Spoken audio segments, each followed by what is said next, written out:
잠언 28장 1절에서 18절까지 말씀을 교독하겠습니다. 제가 먼저 1절을 읽겠습니다. 악인은 쫓아오는 자가 없어도 도망하나 의인은 사자같이 담대하니라. 나라는 죄가 있으면 주관 자가 많아도 명철과 지식은 사람으로 말미암아 장구하게 되니라. 가난한 자를 학대하는 가난한 자는 곡식을 남기지 아니하는 포구 같으니라.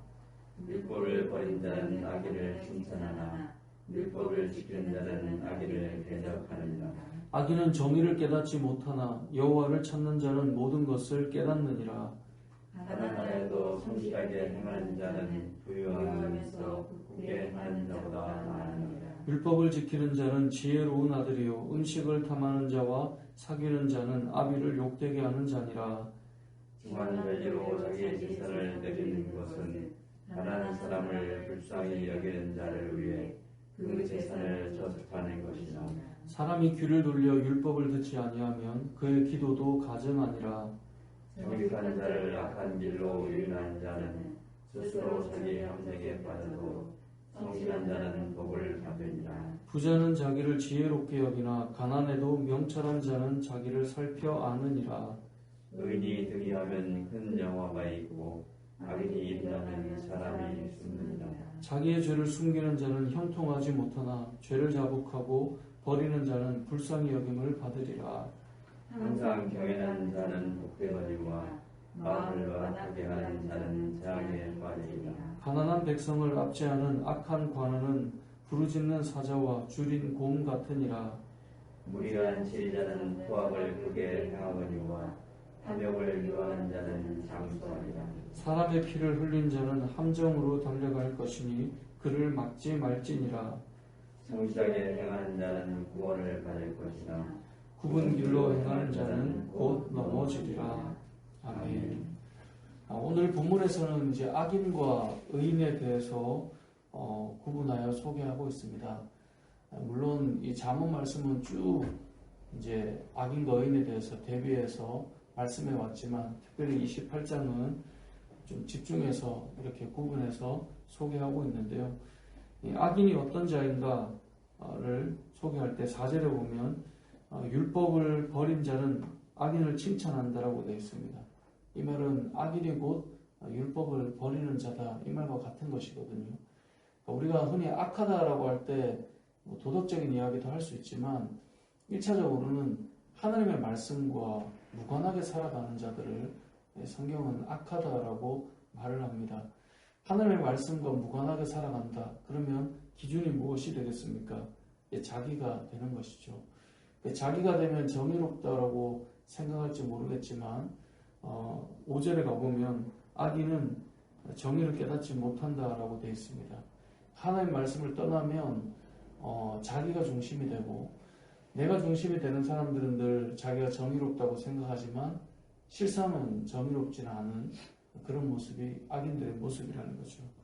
그렇기 때문에 2절에 가보면 나라는 죄가 있으면 주관자가 많아져도 라고 되어 있는데 이게 무슨 말이냐면 나라들이 악인들이 가득하면 주관자가 많아진다는 거예요. 주관자가 많아진다는 걸 좀 더 의역하면 이 반란을 통해서 새로운 왕들이 계속 일어난다는 말을 해주고 있는 거예요. 그러니까 악인이 왕이 되면 자기는 정의롭다고 말해요. 왜냐하면 자기가 기준이니까요. 하지만 무사람들은 그것을 인정하지 못해요. 그러니까 왕이 계속 바뀌는 거예요. 반면에 의인이 그 나라를 다스리면 명철과 지식이 있는 사람을 말하는 것인데 장구하게 된다는 거예요. 그러니까 악한 자의 특징은 결국은 말씀이 없어요. 잘 들어보면 말씀을 예를 들어 교회 안에 있다 할지라도 말씀을 막 이야기하는 것 같아도 결국은 내가 기준이고 내 생각이 법이고 그것이 원칙이에요. 본인은 정의를 말하지만 사실은 진정한 정의가 무엇인지를 깨닫지 못하죠. 그리고 계속 그런 자는 바뀌게 된다라고 말씀하고 있는 것이 오늘 본문의 내용입니다. 뿐만 아니라 이런 악한 자는 자기가 기준이기 때문에 정직한 자에게도 영향을 줍니다. 10절에 보면 정직한 자를 악한 길로 유인하는 자라고 되어 있는데요. 이 악인들의 특징입니다. 바르게 가는 사람들에게 자기의 기준을 말하며 이렇게 가는 게 맞지, 이것도 괜찮아 라고 해서 잘 가는 사람들을 흔들어 놓는 사람들이 악한 자들의 특징입니다. 그들은 스스로를 잘 모르는 거죠. 자기가 잘못하고 있는 것조차도. 하지만 말씀을 떠난 자가 자기의 기준을 가지고 자기의 정의를 가지고 말하다 보면 바르게 가는 자들조차도 그들로 인하여서 무너지게 된다라는 것을 보여주는 것이죠. 그래서 정직한 자를 악한 길로 인도하기도 한다라고 말씀하고 있는 것입니다. 뿐만 아니라 이러한 악한 자가 왕의 자리나 리더의 자리에 서게 되면 어떤 일이 일어날까요? 12절에 보면 의인이 되게 하면 큰 영화가 있고 악인이 일어나면 사람이 어때요? 숨게 돼요. 악한 자들이 어느 자리에 앉게 되면 좋은 사람들이 나타나지 않아요. 왜냐하면 함께 하기에는 힘들기 때문에, 기준이 없기 때문에, 자기가 정의가 무엇이다라고 말하지만 그 정의는 진정한 정의가 아니기 때문에 참 귀한 사람들이 수면 아래로 사라져 버리게 됩니다. 그래서 악인이 일어나면 사람들이 숨게 돼요. 그리고 오늘 28장의 마무리가 이거죠.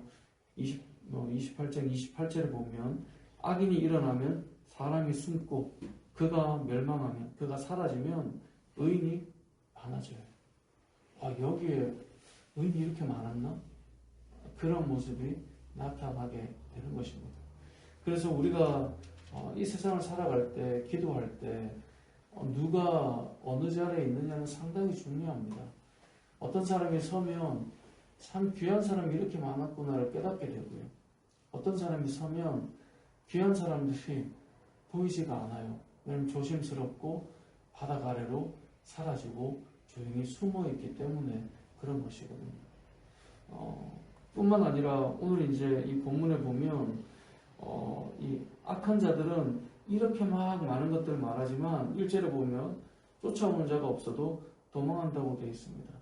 스스로는 맞다고 말하고 옳다고 말하지만 늘 본인이 옳지 않다는 걸 또 스스로도 알 수 있는 모습을 보여주는 것이 악인들의 특징이다라는 것을 본문에서 알 수 있는 것이죠. 본문에서 반대로 보면 됩니다. 의인의 삶은 어떠한지, 의인들의 삶이 가난한 자들을 어떻게 돕고 있고 또 하나님의 말씀을 어떻게 따라가고 있으며 의인들이 자리에 서게 되면 수많은 또 다른 귀한 자들이 나타나게 되고 보여지게 됨을 오늘 본문은 우리에게 알려주고 있는 것이죠.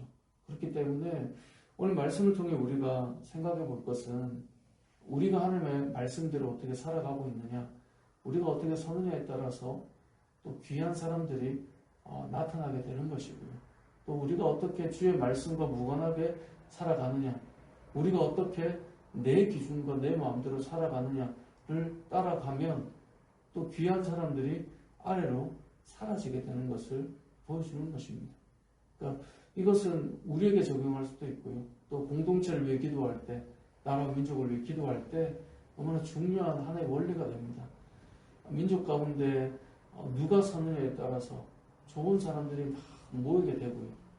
또 누가 서느냐에 따라서 그런 사람들이 마치 나라에 없는 것처럼 보이기도 하는 것입니다. 교회 공동체도 마찬가지고요. 우리가 살아가는 모든 사회 곳곳에 일어나는 현상도 마찬가지입니다. 그렇기 때문에 우리가 오늘 말씀을 생각하며 특별히 우리 자신을 좀 돌아보고 뿐만 아니라 나라와 민족과 교회 공동체와 내가 속해 있는 어떤 모임이나 사람들이 있는 곳마다 이런 원리가 함께 움직인다는 사실을 기억하시고 우리가 정말 하나님의 말씀과 온전한 기준을 따라 살아가는 사람들이 잘 세워질 수 있도록 기도했으면 좋겠고요. 또 특별히 세상에 참 좋은 사람들이 사실은 있어요.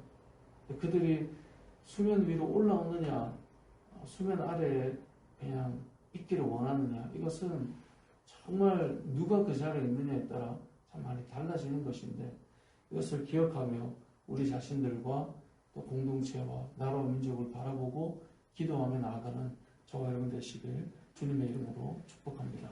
아멘.